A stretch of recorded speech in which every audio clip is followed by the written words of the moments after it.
Today, January 22nd, was the Xbox Direct, right? Mm-hmm. Yes, it was, and it was good. I liked it. It was good. So. Yeah. So about good as well.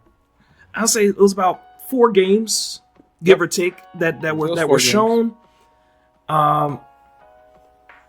Without further ado, you guys go ahead and get to it, because I'm still just processing a couple of things with the way that the presentations went for today, and I'm just let y'all talk real quick, because I'm just like, gobsmacked at a couple of these, like just the way that these are rolling out. All right, I'm gonna let the get started off. Husky, what you got for us, man? So overall, man, I really enjoyed it. Of course, we already knew about most of the games. The only surprise was clean or killing. I can't pronounce.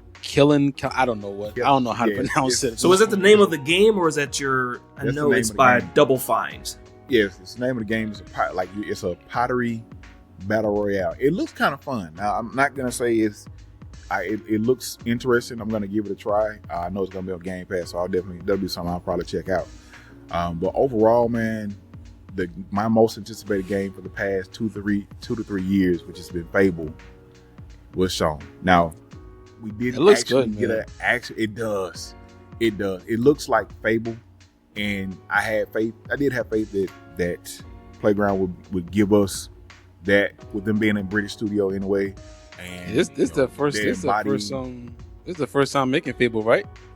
First time outside, and first time making a big game outside of Forza. Forza, yeah.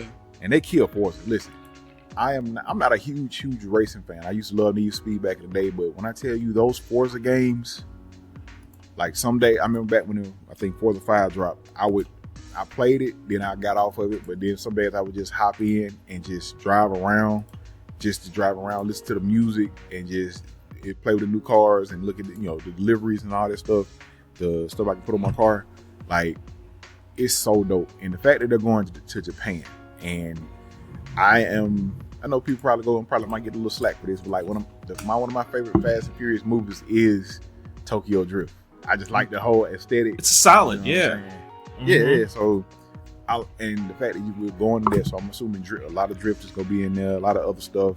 And then Japan is one of the countries I really, really want to visit, and that looks.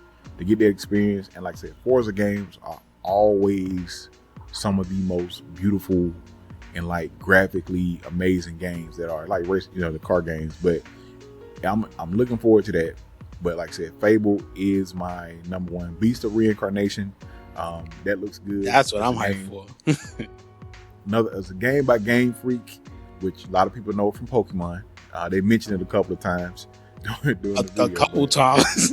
Yo, they was in there like, yo, you did this a Pokemon game. You did Pokemon help with this and that, and like you can even tell in the game that like they slipped some Pokemon stuff in there. You know what I'm saying? Let y'all know, like, hey, you do Pokemon, we can do something else though. Like, yeah, and that was I'm excited to see where this game goes. The story looks interesting. I know we were just talking. I just said it, like it. I'm not saying it is, and I'm not saying it's based off that, but it does remind me of a futuristic type of Princess Mononoke. With some of the premise, some of the stuff that's going on, it puts me in the mind of that, of everything that's going on in that game. But it looks good. But like I said, Fable is my baby. I'm a huge fan of the original trilogy, and the fact that they're giving us Fable and they're adding or making it, they're putting a lot of stuff in it, adding stuff more. Like the fact, back in the old Fables, you could marry folks, get caught cheating, all the other stuff. And like they're keeping that there. And I love the fact that they're doing it and they're just making it better and enhancing it and putting stuff in. So, and the story looks like it's going to be good as well. So I'm definitely excited for Fable. The only thing I wish we would have gotten is a concrete release date. That autumn window. Mm-hmm. And I said it yesterday. I was talking to my friend. I said it's probably going to drop between like August, September, maybe October at the latest. But that autumn window, I'm like, bruh, come on. Don't do this to me. Don't. We know for a fact it's going to be before November.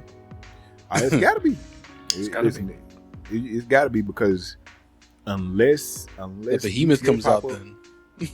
Correct, unless they cop out, which I don't think. I think I heard if they push GTA again, it's like $400 million or $4 million, something like that. It's a lot of money they're gonna lose if they have to push that back. Yeah, because like you gotta think about it. There's more time, more money, and resources you got to put towards those people working on that game. So if they push that game back, that's gonna be like $400 million that they're either losing or gonna have to reinvest or whatever. But so I'm hoping it doesn't come out like don't go ahead and come out this year. Don't push this game any further, man. Like, it looks good, but I say don't push it further. But if y'all need more time, I understand. But I just really wish they gave us a actual release date. Understandable. I definitely get it. I mean, but I've seen the Fable gameplay in there. Yo, it looks, because it would be my first time playing the Fable game. I played like some of it when I downloaded it on Game Pass one time, but I never really got into it or whatever. But this one, I mean, I might try it again. But I know for this one for sure, I'm gonna give it a try. Cause I like that combat that they showed. I was like, oh, okay, I got some here, and I'm a combat gameplay person first. So, and then like how you were saying before with all like the characters and having you can build your own town, you get a job, you can lay people off, you can evict people, and basically everything matters. Every decision matters in that game, which I like that too. Because it will say this person dislikes you because of this, or this person likes you because of that, and everything you do is it causes the town people to either cheer you or disgrace you and shame you. So that's how it was in the original ones. Like you said, I remember in the original ones, if you kick too many chickens or kick the chicken too many times, they would literally call you Chicken Chaser for the rest of the game, just about. They would call and you they put Chicken that. Chaser. They put that in the trailer too. They put the gameplay. Yeah, because you can get called Chicken Chaser, and then even if you do something hey, they would cheer for you, and then some people still call you Chicken Chaser. That was in the originals. That. Yeah, that's what I said.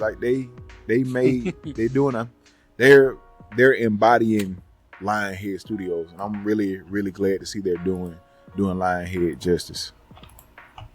That's what's up. Yeah, that's what's up. Because I think that. And that lends to if a series is I guess down, or they don't want the original studio doesn't want to do it, and another studio is really hell bent on doing it and really want to do it, give them a chance. I think I seen a video on that too.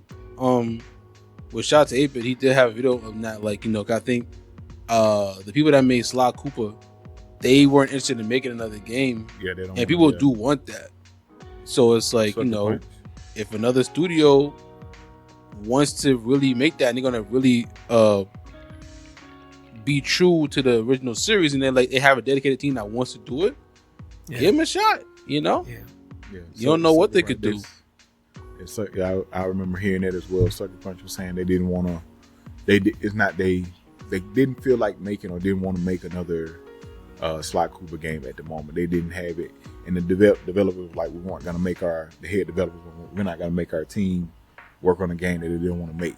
But I completely agree with you, Wavy. If there's a second studio, even if they don't, let somebody remaster the first game. You know what I'm saying? Bring it.